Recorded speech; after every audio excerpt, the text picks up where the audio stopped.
in the name of the one true God, the cosmic benefactor who is kind. The true embracers must inevitably succeed. Those who in their observance show reverence, those who steer clear of baseless opinions, those who engage in social and moral refinement, those who restrict their sexual indulgences, to their marriage partners and to those bound to them contractually. Sexual partners completely free from legal contention. Whoever desires sex beyond this are transgressing. Those who faithfully execute their trusts and promises, those who guard and preserve their bonds of connectedness. These shall be the people that shall fall heir in the end. It is they who shall inherit paradise, abiding there endlessly. We initially originate man from an essence in a clay solution. Whereafter, we place him as a drop in a secure holding place. Then, we transform the drop into a clot, then develop the clot into a lump, then shape the lump into bones, then clothe the bones with flesh. Then, we bring him forth as another creation. Hallowed therefore is God, the best of creators. Then afterwards you are destined to die. Then you shall be brought back to life on the day of resurrection. 7 planetary orbits did we create above you, here on Earth. No part of the cosmos escapes our attention. We send down water from the sky in due measure, storing it within the earth, while also being able to deplete it. With it, we produce for you date palm estates and vineyards, yielding abundant fruits for you to enjoy, as well as a tree that issues from the lands adjoining Mount Sinai, yielding oil and adding flavor for all would enjoy it with food. In the herds, too, there is a noteworthy blessing. We satisfy you with what is in their abdomens, even as they offer benefit in numerous other ways. Then also you may use them as food. On them, as well as on ships, you are carried. Long ago we dispatched Noah to his people to tell them, my dear people, worship the one true God. You have none worthy of worship besides him. Please rein yourselves in. However, the leaders of his people who wanted to suppress the message said, this is no more than a mortal, like yourselves. He is seeking to assert dominance over you. If God had willed, he could have sent down angels. This is a thing we have never heard of from our forefathers. The man is clearly suffering from delusions. Tolerate him for now. Noah prayed, my Lord, come to my aid. They have repudiated me. We divinely communicated to him, construct the ark under our watch and under our direction. When our command comes and the deluge bursts forth, take on board 2 pairs of each kind and your people, excluding those upon whom the sentence has been pronounced. And do not plead with me on behalf of the perverse, for they are to be drowned. When you and those with you are settled in the ark, say, praise be to God who has delivered us from these perverse people. And say, my dear Lord and Sustainer, cause me to reach a destination blessed by thee, for you are best at showing man how to reach his true destination. In this, there should be pointers. We shall indeed put forward a challenge. Then, after them, we made rise a different generation. Whence we commissioned for them a noble messenger from among them, saying, worship the one true God. None other is worthy of worship to you but he. Please rein yourselves in. The powerful elite members of his people, who obscured and denied the appointment in the life hereafter, those to whom we endowed well in this earthly life, said, this is but a mortal man, like the rest of you. He eats the same as you do, and he drinks the same as you do. Obeying an ordinary like unto yourselves will bring you great loss. Is he promising you that when you shall die and become dust and bones, that you shall be resurrected? Utterly ridiculous, this which you are promised. There is only this earthly life. We live, then we die. No resurrection is there for us. This is a man inventing lies about God, and we are not going to give him credence. He pleaded, my Lord, come to my aid. They have repudiated me. He replied, but in a little while they will be very sorry. The blast duly struck them, reducing them to ruins. Down with those caught in perversity. Then after them, we made different generations rise. There is no people that can expedite its appointed time or delay it. From there on we commissioned our messengers in succession. Whenever a messenger approached his people, they denied him, branding him a liar. We then made them follow each other, turning them into nothing but a legend. Down with those who refused to endorse. Thereafter, we deployed Moses and his brother Aaron with evidence from us and with clear authorization. We sent them to Pharaoh and his elite, who reacted arrogantly, being filled with a sense of superiority.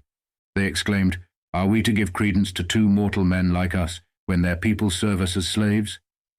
They ended up rejecting them both and were doomed to destruction.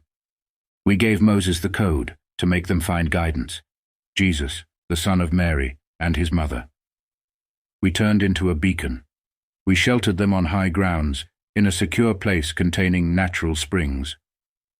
Dear messengers, consume only what is wholesome and act righteously. I am fully aware of everything you do. This community of yours is but a single community, with me as your Lord and Sustainer. Do therefore consider me. Yet they still splintered into creeds, each creed being obsessed with what it has in front of it. Leave them in their confusion, only for a while.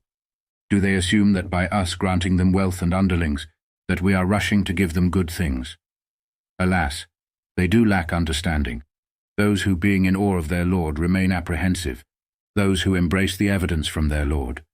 Those who do not co-opt false gods along with their Lord. Those who offer what they have to offer with hearts trembling, knowing that they will return to their Lord. These are the ones who compete in delivering excellence.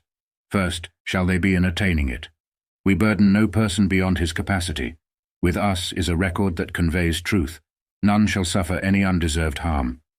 Sadly, though, their hearts are in confusion over this, and they engage in actions that contradict it. Until when we seize their wealthy ones with damnation, when at once they shall cry for help. At which time the word will be, "Cry not today, you shall receive no assistance from us." My evidence was conveyed to you, yet you walked away from it. Treating it with conceit, sharing fables by night meant to distance themselves. Do they not ponder the decree? Perhaps there came to them something not given to their forefathers. Perhaps they failed to recognize their messenger, thus ending up denying him. Perhaps they claim he is deranged, but the contrary is true. He brought them the truth, yet most of them are averse to truth. If reality accorded with their feelings, all the heavens and earth, as well as everyone in it, would be awry. So no, we sent an advisory, specially for them. Yet they shun their advisory. Perhaps they falsely claim you are levying a fee on them. Why, when the reward from your Lord is far better, and when he is the best of providers? You are inviting them to a straight path. Yet those who do not admit to the hereafter veer away from the path. If we showed them mercy, and removed some of the hardship which befell them, they would still stubbornly persist, wandering about aimlessly. We afflicted them, yet they turn not to their Lord, nor do they humble themselves. Until, when we opened upon them a gate of intense pain, they were immediately plunged into despair. It is he who endowed you with hearing, sight, and minds, yet you show so little appreciation. He it is who spread you throughout the earth, and unto him you shall be reunified. It is he who brings life and death, and for him does night and day alternate. Does this not make sense to you? Sadly, though, they repeat the same thing spoken in earlier times. They question, after we have died and become dust and bones, will we be resurrected? We and our forefathers were promised this before. These are nothing but legends of the ancients. Ask them, to whom does the earth and everything on it belong, if you happen to know? To which they will reply, to the one true God. Then tell them, does this not make you come to realization then? Ask them, who is the Lord of the 7 heavenly strata and the Lord of the supreme throne? To which they will answer, the one true God. Then say, then practice restraint. Say, in whose hands is sovereignty over everything, and he provides protection but requires none, if you happen to know. They will answer, only to the one true God. Say, then why do you remain deluded? Sadly, though, we presented them with the truth, yet they persist in denial.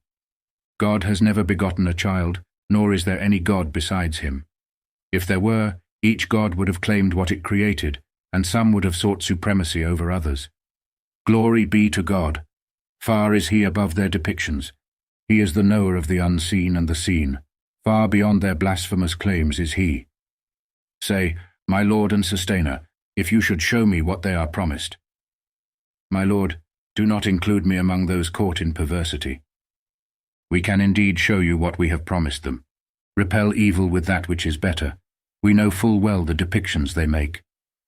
Utter this, my Lord, I seek refuge in you from the whispers of devils. Your protection I seek, my Lord, lest they emerge. Until, when death approaches one of them and he pleads, "My Lord, let me return. Return me so that I may rectify what I left undone." Certainly not. Empty words are all it is. A barrier stands behind them until the day they are resurrected. When the siren sounds that day, all family ties among them shall be cut. Then shall they stop inquiring. Those whose scales weigh down heavily shall be triumphant, while those with light scales shall lose their personal agency, remaining in hell forever. The flames shall scorch their faces, disfiguring them beyond recognition. The words heard shall be, "Was my evidence not conveyed to you, yet you denied it?"